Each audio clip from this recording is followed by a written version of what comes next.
All right, I hope you guys are keeping safe. For those who are safe, for those who are getting warnings to evacuate, please evacuate, especially if you get an order to evacuate, please evacuate. You don't play with these things. You don't waste any minute. And for those who are probably thinking they may get a warning, if you can see the fire from where you are and it's getting close, the winds are strong.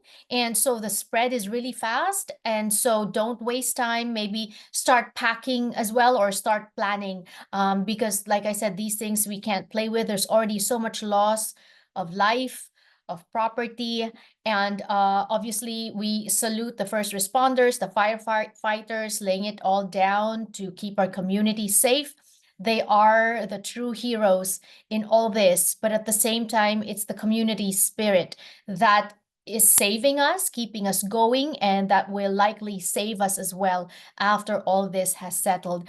Emmanuel Munda is part of SoJannelleTV as one of our videographers, and he too and his family has been impacted by the Eaton fire. Emmanuel, tell us your story.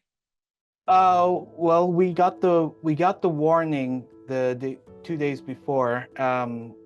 When the actual evacuation order hit, it hit sort of down the street, but we're like 3 blocks away from the actual evacuation order, so we didn't chance it at all. And while we were still in warning mode, we started packing the car at 5:30 in the morning, and then we looked behind our house and you see a plume of smoke, and we just knew it was close by. So at this moment, our house is still safe. It's still 3 blocks away, but the fire is now less than 3 miles away.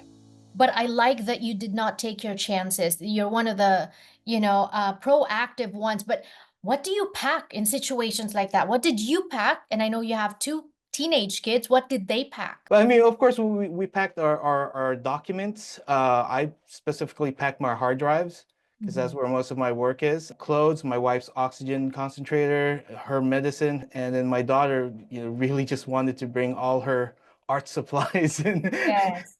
she's asking if she could bring her sewing machine as well too, but Right. it's just too much. And we put things in big suitcases, so it's not little things anymore.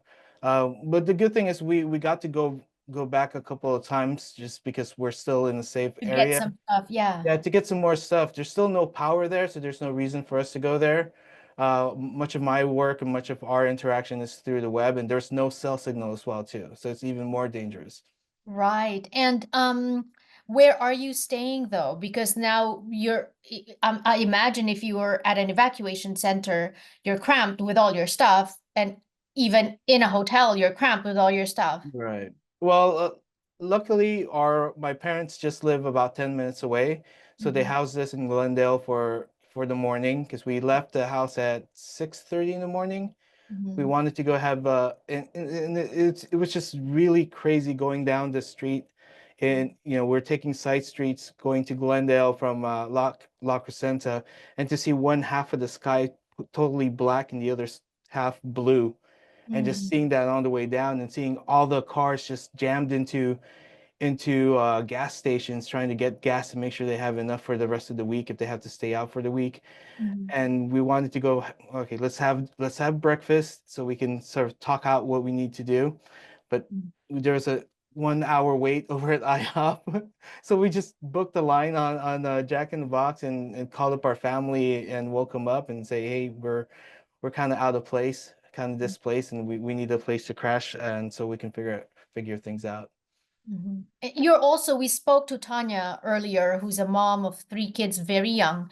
I believe it was 9, 6, or 9, 5, and 3. Your kids are older. So how are they feeling? How are they reacting to this? What is their sense? Are they scared, stressed out, worried? Um, with my family, we deal a lot with sarcasm, and I can so see you're still very positive. I like that. Yeah. you have to be. I mean, as much as I'm really, stressed out, there's no hair to pull.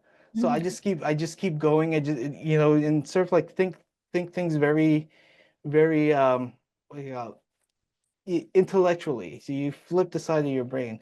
But of course, my kids would be like, I want to make sure we have a home to go to, or I want to just go home. You know, I was playing on my computer. That's the Mhm. stuff they're thinking about, you know, or oh, I need to do my homework, or do I still have dance class on Thursday? You know, it's teenagers. Their life revolves around them. So I can see that, and just constant reminder, hey, just let's just get this, you know, one step at a time. And here we are. We're actually now in a hotel for our second night here in Glendale. We had to go back home to grab some air purifiers because the smoke here is still ridiculous, and we don't want to be far from our home and far from my parents, because if they need to evacuate, I want to be around to make sure that they get out as well too. Right. And your wife also has a health condition that you have to take care of. How is Yeah, she? she has scleroderma with interstitial lung disease, so she's extremely sensitive, and just the smell of smoke will cause her to cough, and she's been pretty sick the past few days already. So this is just exacerbating it. So she's been staying inside as much as possible. Right. Okay. And do you have any plans from here? You did mention earlier that as of right now, we're recording this interview on a Thursday, January 9, 3 p.m., 4 p.m. Pacific. The fire is 3 miles away from where you live and is not yet contained. There's still zero containment. Zero containment. Yeah, and as long as it's zero containment, we're still in the warning area. If they Mhm. drop the warning, yes, we'll go back if we have electricity. Mhm. Unfortunately, we got the email today, this morning, that our electric company doesn't see it coming back until early next week. Okay. All Yeah, and right. since my wife runs on medical devices and all the air purifiers and everything that we need to have while we're at home, and then we really can't go back. So we're taking it one day at a time. You know, we booked the second day, and then the next day, and then the next day if we Right. want to stay here or find out other ways to live and get through this. Right. Well, thank you so much for talking to us. I'm sorry that you're going through this, but I guess when we go through trials like this, it just makes our resolve stronger, right? We lean in on ourselves and our intuition. We lean in on others, but we lean in on what, Filipinos, we're known for our faith, right? And that's something that we can hold on to during this time. But any message, what can you impart, share with our viewers, whether they're not affected, they're watching, wanting to help, or they're affected, they've evacuated, or some of them have really lost a lot, homes, lives, you know? The only thing I can say, and just watching all my feed and my friends that have lost everything and still try to be positive about it, is just hang in there. You're Mhm. alive. There was somebody in one of our local groups that was complaining about, oh, my spoiled food because there's no electricity.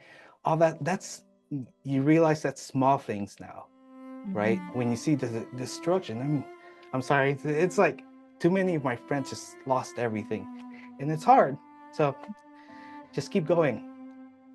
Your family is your home. The people that you are with, your kids, that is what's important. Mhm. Your home can burn, everything can burn, but as long as you're alive, you just Mhm. keep going.